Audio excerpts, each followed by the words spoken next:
Hey guys, this is Blake here. Some bad news. The show's going to be on hiatus for maybe 3 weeks tops. Pretty much my job is requiring me to train to do other people's job now, and oh god, it sucks so much. But unfortunately, they're making me train on Wednesdays, and Wednesdays are usually the best days I have for doing these episodes. So like I said, the next 3 weeks, I'm not saying I'm not going to do anything. In fact, I want to do a Critiquing the Critics quickie probably next week. But for the most part, that's going to be the most you're going to get. I might just speed up everything after this break is over. Like I want to do a creepy bald guy movie review. I haven't done one of those, I think, since Day of the Dead 2. I'm not sure really what I want to do yet. I'm looking at maybe either City of the Living Dead or Bay of Blood, which would be unique because I like both of those movies. In fact, Bay of Blood is the one where my Critiquing the Critics current theme song was lifted from. And then my next Critiquing the Critics episode, the official one, not counting the quickies, is Film Brain. So that should be interesting. God, but you're going to have to wait for maybe 3 weeks or so. So anything else?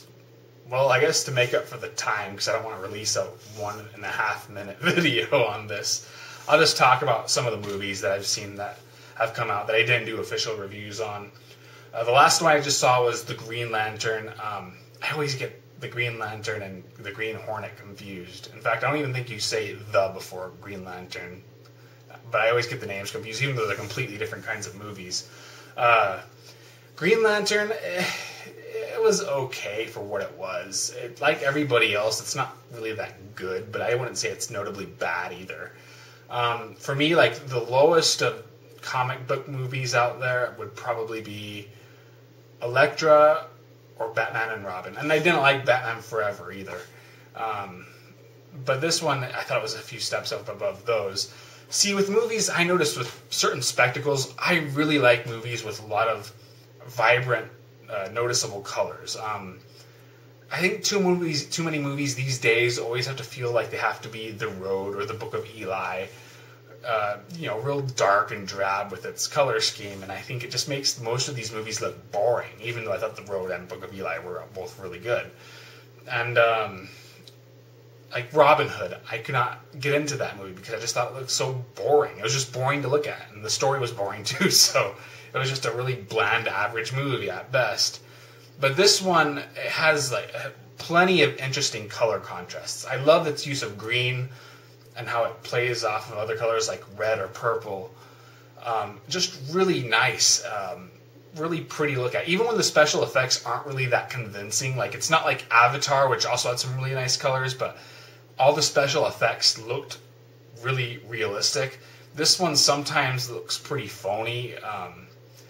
Like the suit always seemed awkward to me just because it seems like it's a CGI suit and then they just pasted Ryan Reynolds' head onto it. The neckline just looks really bad. But it still is aesthetically appealing, even when it is fake. It's fake in an attractive way. Sort of like if you've seen a movie called Planet of the Vampires, directed by Mario Bava, which came out in the 60s. You know, it has some really, really, really cheap looking special effects, but they always look cool.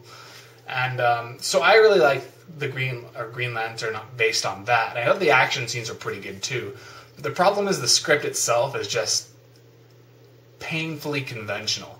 For one, it was written by like 4 different guys, and it shows. There's so many subplots that they don't feel adequately developed, or they just don't go anywhere to begin with. And the relationships are all just cliched. Like the main love story was pretty much lifted from Batman Begins. Hal, I think that's his name, the actual Green Lantern, he feels pretty much like a watered-down Tony Stark. And I just kept being reminded of better comic book movies. So that's never a good sign. But it just comes down, I think, to what you want. If you want a good story with good characters, and, a strong script, you're not going to like Green Lantern. But if you're like me and you're really into visuals, at least for these types of movies, you'll be okay with it. Like I said, I was into the visuals, but I wouldn't call it a good movie anyway. So what else has come out that I never talked about that I haven't reviewed? Thor. Thor, I thought was great when it came to its otherworld sequences. It was just real magnificently well shot. The special effects were really unique and great. But when it comes down to the Earth scenes, it becomes pretty much like a big budgeted version of Masters of the Universe starring Dolph Lundgren. I mean, it was unnerving how much that movie reminded me of Masters of the Universe. Just some real weird, goofy humor, but it's not. I wouldn't call it even. I wouldn't say it goes from great to bad. It just goes from great to kind of good, I guess.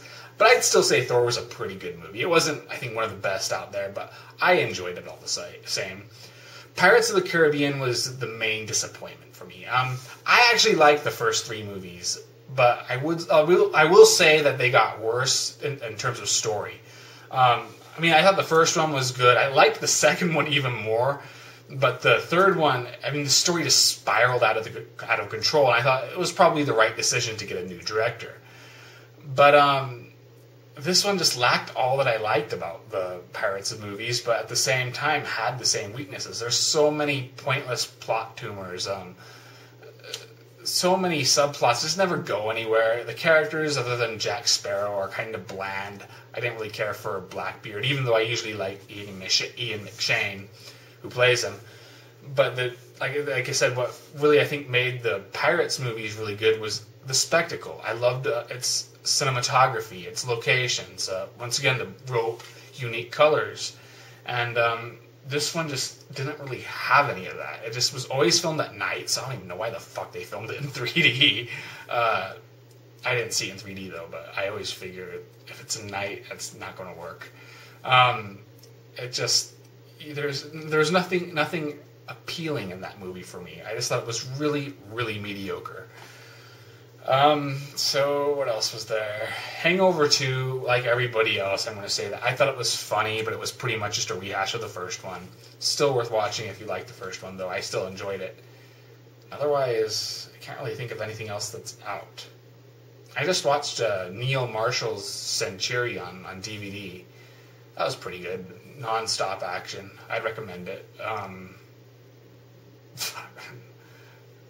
think that's pretty much it, though. So I apologize for any delays for critiquing the critics, but this sucks for everybody, especially me. So I guess I'll see you guys later.